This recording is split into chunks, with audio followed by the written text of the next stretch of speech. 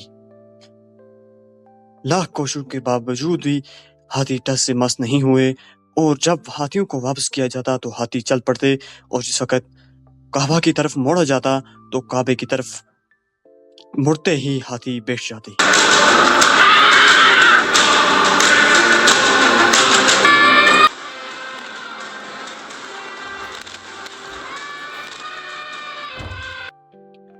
بلکہ انہوں نے اپنے ہی لوگوں کو کچل کر رکھ دیا۔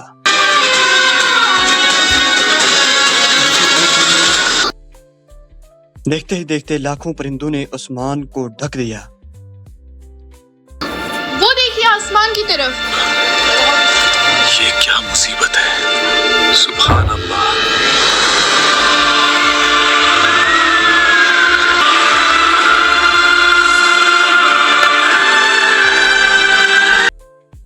ان پرندوں نے اپنے چونچ میں چھوٹے چھوٹے کنکریوں کو پکڑا ہوا تھا۔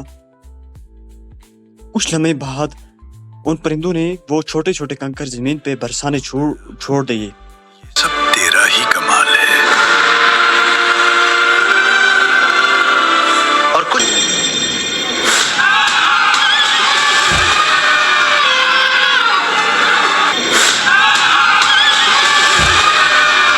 طرح لگتے کہ جس طرح کوئی بم دھماکہ تھا۔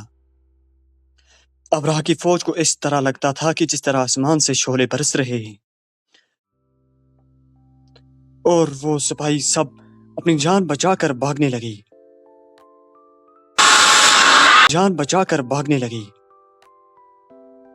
ابرہ غصے سے چیخا، آگے بڑھو۔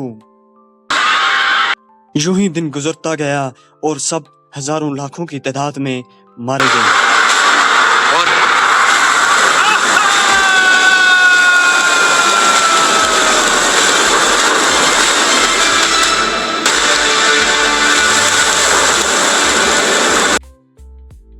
مکہ والے خوشی سے چلائے اور خدا نے آسمان پہ بجلی کڑکائی۔ ابرہ کی ساری طاقت مٹی میں مل گئی اور ان سب کو کھائے ہوئے بوسے کی طرح کر دیا۔ پر پھر اس واقعے کے بعد آپ صلی اللہ ایک حدیث میں آتا ہے کہ مکہ والے اس واقعے کے بعد اتنے متاثر ہوئے 10 سال تک انہوں نے صرف ایک اللہ کی عبادت کی، اپنے کسی بت کو نہیں پوجا۔ یہ تھی سورہ فیل کی بیک گراؤنڈ سٹوری۔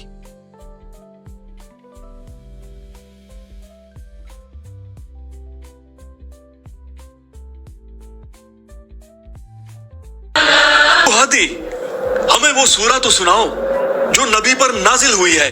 بسم اللہ الرحمن الرحیم۔ ألم تر كيف فعل ربك بأصحاب الفيل ألم يجعل كيدهم في تضليل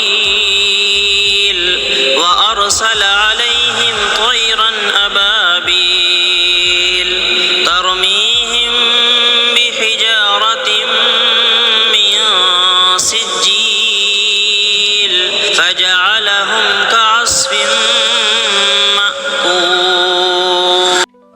ایسی مزید ویڈیو دیکھنے کے لیے ہمارا چینل سبسکرائب کرنا نہ بھولیں۔ ملتے ہیں ایک نئی ویڈیو میں، تب تک کے لیے اللہ حافظ۔